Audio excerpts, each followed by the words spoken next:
আজকে পালং শাক দেখিয়ে রান্নাটা শুরু করব। পালং শাক মানে বুঝতে পারছো যে কি রান্না করব? আরে তোমরা বুঝবে কি করে? আমি বললে তারপরে তো বুঝবে পালং শাক দিয়ে কত রকম রেসিপি হতে পারে। আজকে করব পালং পনির। তাই জন্য পালং শাক সুন্দর করে আগে বেছে ভালো করে ধুয়ে নেবো।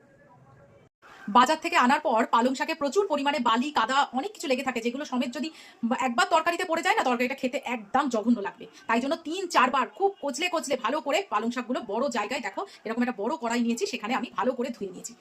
এই পাশে আমি জল ফোটাতে দিয়েছি। প্রেশার কুকারে অনেকে সিটি মারে একটা, কিন্তু এইরকম ওপেন জায়গায় জল ফুটিয়ে যদি 2 থেকে 3 মিনিটের জন্য পালং শাক করা হয়, ফোটানো হয়, তাহলে এর কালারটা বজায় থাকে। এইবারে একটা বড় সাইজের পেঁয়াজ আর একটা ছোট সাইজের পেঁয়াজ নিয়ে এই যে চপারে একটু ফাইন চপ করে নেবো। দিলাম। এই চপারে না সত্যি কথা বিশ্বাস করো 2 সেকেন্ডও লাগে না সবকিছু চপ করতে। একদম দেখো, একদম মিহি মিহি। আমার মনে হয় খুব ভালো সেফ ছাড়া এরকম কেউ ছুরি দিয়ে কাটতে খুব অসুবিধা হবে। যাদের প্র্যাকটিস আছে আলাদা ব্যাপার, আমি পারবো না। এবার মিক্সিং জারে একটু রসুন, একটু আদা আর একটা টমেটো পেস্ট করে নেবো। এইবারে আমি একটা ছাঁকনির মধ্যে এই পালং শাকটাকে ছেঁকে নেবো, ছেঁকে নিয়ে ঠান্ডা হতে দেবো। আর এই পাশে আমি ওই আদা রসুন আর টমেটো পেস্টটা করে নিয়েছি এবং একটা বাটিতে ঢেলে রাখবো। পালং শাক আমার পুরোপুরি ঠান্ডা হয়ে গেছে। এই পাশে বেশ কিছুটা ধনেপাতা নিয়েছি আর 4টে কাঁচা লঙ্কা নিয়েছি, এটা একটু মিক্সিং জারে পেস্ট করে নেবো। কড়াই গরম করতে দিয়ে দিয়েছি। এইবারে রান্নাটা হবে কিন্তু সম্পূর্ণ সাদা তেলে, এখানে কিন্তু সর্ষের তেলটা মোটেই যাবে না।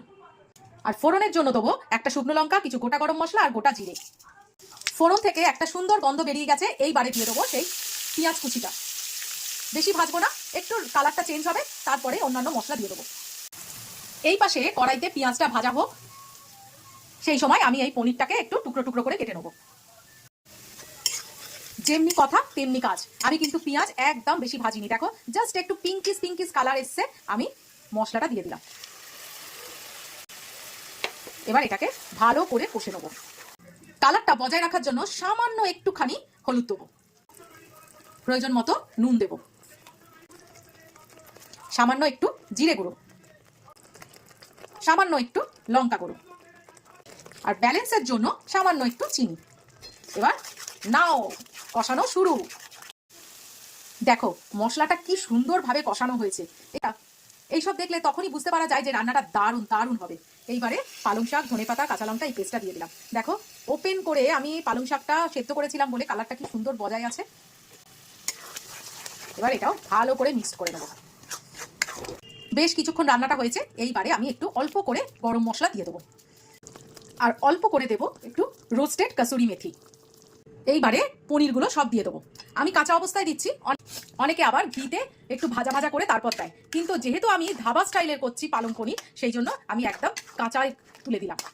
এইবারে দিয়ে দেবো এক টুকরো বাটার। এইবারে দিয়ে দেবো ফ্রেশ ক্রিম। এ দেখো আগেও দেখেছো, আবার দেখিয়ে দিলাম, আমুল ফ্রেশ ক্রিম। এটা না দিলে টেস্টটা একদম আলাদা হয়ে যায়। দেখো ব্যাস, পালং পনির আমার পুরো একেবারে শেষ পর্যায়ে চলে এসছে। দেখো কালারটা কি সুন্দর হয়েছে, ফ্রেশ ক্রিম দেওয়ার পরে অপূর্ব লাগছে, অপূর্ব। বললাম না একদম ধাবা স্টাইলে বানাবো। এই পাশে একটা তড়কা করে নেবো। তার জন্য একটা ছোট্ট কড়াইয়ের মধ্যে একটু ঘি নেবো, বেশ কিছুটা রসুন কুচি ভাজতে দেবো। রসুন কুচিটা একদম লাল লাল করে ভাজা হবে। তার মধ্যেও দিয়ে দেবো একটু জিরে, গোটা জিরে। লাল লাল করে ভেজে নিয়েছি আর এবারে পুরো গ্যাসটাকে অফ করে দিয়েছি। এইবারে একটু কালারের জন্য ওই কাশ্মীরি লাল লঙ্কার গুঁড়ো দেবো। এইবারে তরকাটা পুরোপুরি এই পালংয়ের মধ্যে ঢেলে দেবো। ওয়াও কি লাগছে না, তো কেমন লাগলো অবশ্যই বলো। তো অবশ্যই করে খাবে বাড়িতে এইরকম ভাবে ধাবা স্টাইলের পালং পনির। আমার মনে হয় তোমাদেরও অবশ্যই সুন্দর লাগবে। তো আজকের মতো বিদায় নিলাম, টাটা।